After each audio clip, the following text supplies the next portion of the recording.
When billionaires talk, people listen, and a $700 billion bank just predicted that they believe Bitcoin is going to hit $100,000 by the end of 2024, and their head of research, Geoff Kendrick, also made some other very interesting predictions in a recent interview.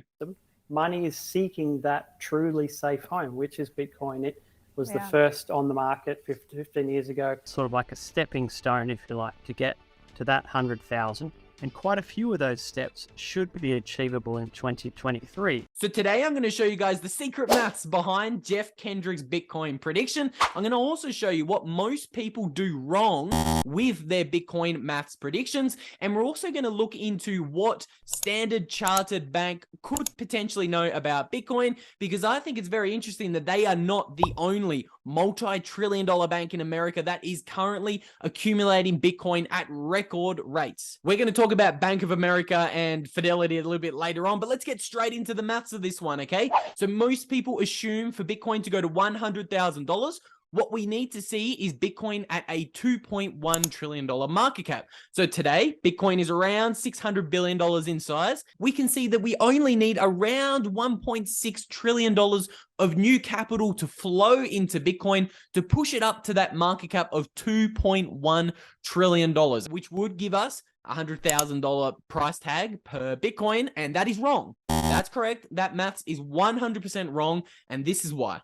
That maths equation is wrong because it fails to consider the fact that not all 21 million Bitcoin are actually available for sale. And in a recent video, we showed that for every $1 that tries to flow into Bitcoin, it doesn't push the market cap up by $1. It actually pushes the market cap up by 2.6x for every $1 that flows into Bitcoin, okay? So that is what we call the Bitcoin multiplier effect. If you want to learn more about the Bitcoin multiplier effect, check out that video we did last week. I'll link it here, and I'll also link a more in-depth Substack article that I also wrote on that topic earlier in the week. But let's actually use this maths equation correctly, okay? So let's round up for simplified purposes from 2.6x multiplier to a 3x multiplier, and we can see the maths surrounding a $100,000 Bitcoin changes dramatically. So now let's move on and look at scenario number 2, which is the correct way we should be doing our maths equation. You will notice that we are assuming that not all 21 million Bitcoin are actually available for sale, and that is why you can see that we are using the 3x multiplier effect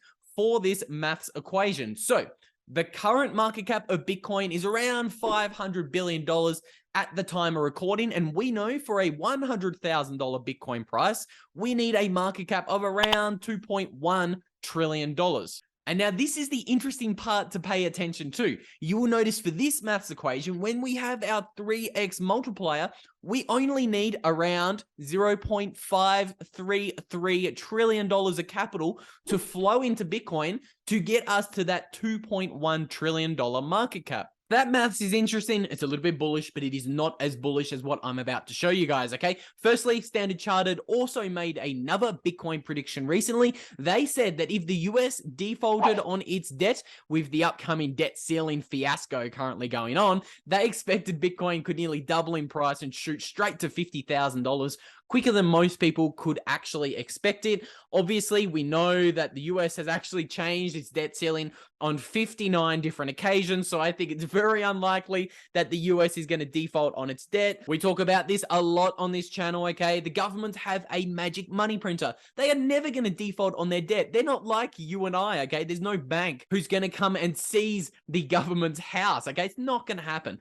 They're just going to print the money, devalue the money, pay back the debt with the devalued dollars, okay? But moving on to the more interesting part about this video, okay? Standard Chartered is not the only bank out there making some very interesting moves in the Bitcoin space. Some of the largest banks in America are currently buying an enormous amount of shares of MicroStrategy. That's right. MicroStrategy is effectively a Bitcoin ETF, okay? Michael Saylor has turned that company into a Bitcoin allocation company. He's even said it before in an interview, and this is why the price of the MicroStrategy stock actually reflects the price of Bitcoin a lot, okay? It's because of the billions of dollars that MicroStrategy holds, okay? They hold a heap of Bitcoin. They're one of the biggest individual holders in the world, and we can see here the Bank of America America has increased their exposure to MicroStrategy by 47,800%, okay? That is an increase of 47x, and we can see here just how many shares Bank of America owns.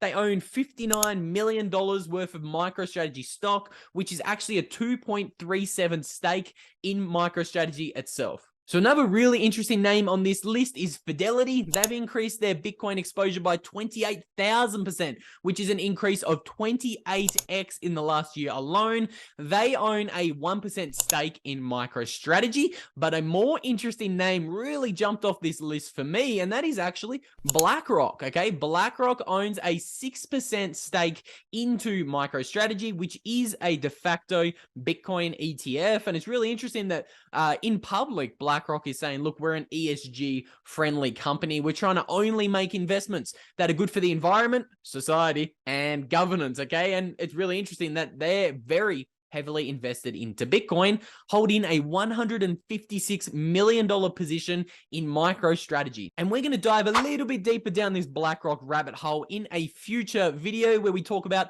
the World Economic Forum and their secret Bitcoin plan that I think I might have exposed. But I want to move on and have a look here, because it's not only multi-billion-dollar banks in America buying exposure to MicroStrategy and Bitcoin, it's actually Canada as well. We can see the sixth largest bank in Canada has just bought a lazy $500,000 of MicroStrategy stock. So this is leading many people to ask the questions, who are the other billionaires out there who are clamoring to get their hands on Bitcoin before this upcoming Bitcoin halving takes into effect? Now, I think the timing of Standard Chartered's Bitcoin announcement, combined with the fact that we have Bank of America and Fidelity quietly buying Bitcoin today, reminds me of the 2020 Bitcoin halving cycle. 2020 was the year that Bitcoin went through a halving, and let's remember what happened. We had Paul Tudor Jones come out and talk about his great monetary inflation debate where he called Bitcoin the fastest horse. We also had Michael Saylor pop up, who was the first public company CEO, and in early 2021, we had Elon Musk come out and say, hey, look, I've actually bought Bitcoin for Tesla, and I'm the world's richest man. And I'm starting to get a little bit of a similar vibe today in 2023. The halving is only around, 1 year away, maybe a little bit sooner if we keep watching the hash race escalate as it is today. And I think we're starting to see these billionaires come out of the woodwork once again, and I expect we're going to see more and more of these announcements like Standard Chartered's bank in the coming months and years, okay? And the 2020 halving cycle was the first halving cycle that we saw where Bitcoin was actually rallying in the face of a crumbling financial system. Okay, we obviously saw the 50-year high inflation of 2021, but that 2021 bull cycle was cut short because of FTX and all of the other leverage shitcoin casinos in the crypto industry going bust.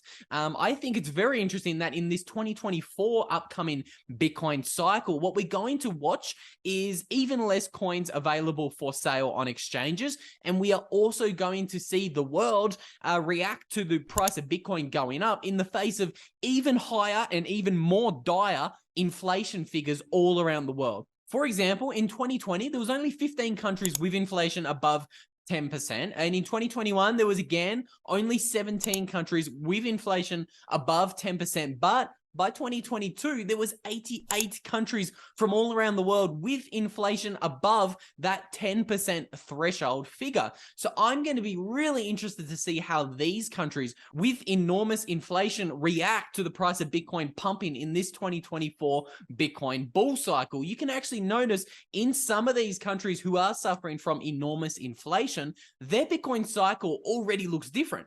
For example, for the 48 million Argentinians, Bitcoin is already at an all-time high in the Argentine peso, okay? And this is why you have billionaires like Stanley Druckenmiller come out and say, look, out of all of the financial crises that I've lived through in my life and studied in my financial career, what we're living through today is absolutely unprecedented. And this is also why you have billionaires like Balaji making these obscene $1 million predictions that Bitcoin could go to $1 million in 90 days. And as interesting as that topic is, I think the billionaire race to get off the fiat Titanic is actually going to be overshadowed by the nation state race to quietly accumulate accumulate the 2 million Bitcoins that are sitting on exchanges. And I think it's awfully interesting that out of the 10 countries around the world with the highest Bitcoin adoption rates, 6 of those are in Southeast Asia. So if you want to learn more about what I think China's secret Bitcoin plan is and why these countries in Southeast Asia are escaping the petrodollar system, I recommend you watch the video recorded on that topic right here. And with all that said, I'll see you guys in the next video.